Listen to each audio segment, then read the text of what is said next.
Thanks for watching The Weekend. This guy right here is a sure sign of the season. It sure is. If you've ever wondered how candy canes are made or even wanted to try your hand at one, look no further than this morning's Destination Recreation. Here's Kat Viglienzoni.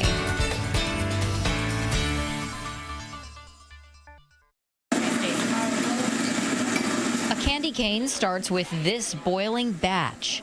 10 pounds of cane sugar and 5 pounds of light corn syrup. 300 degrees is the hard crack stage in candy making. As her audience watches intently, Laughing Moon Chocolate's owner Lee Williams adds in the flavoring, a strong peppermint oil. It's their most traditional flavor. So some people think that the flavor of the candy cane is only in the stripe, but you guys will remember that we added the flavor to the whole batch. She lifts the cauldron up and over, setting a bit of the mixture aside with a red food coloring for the stripe. The rest is poured onto a big tray. We're going to add one ingredient, and we're going to do that by switching this from tray to tray. The bubbles forming on the top give that secret ingredient away. It's air.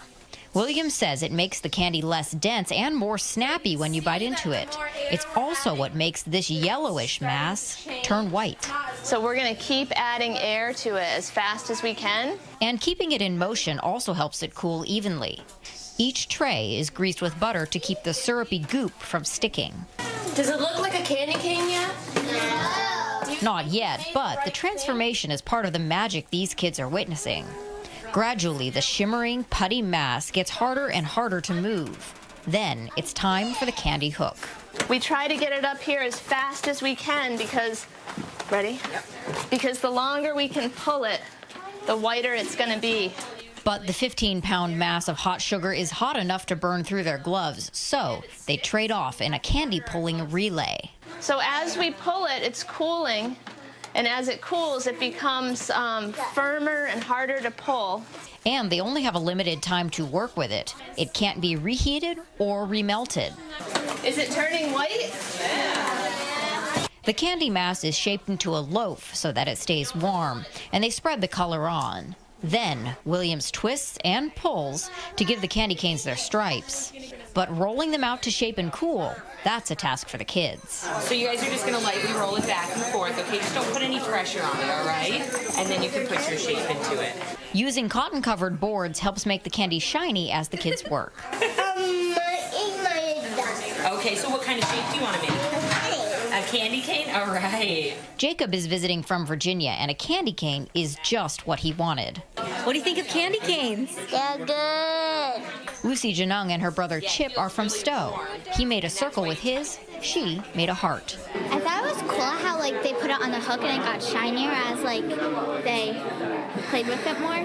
They say they expect to have nearly 100 candy canes out of the batch here today, but as for how many they make through the season, they say that is between 10 and 20,000.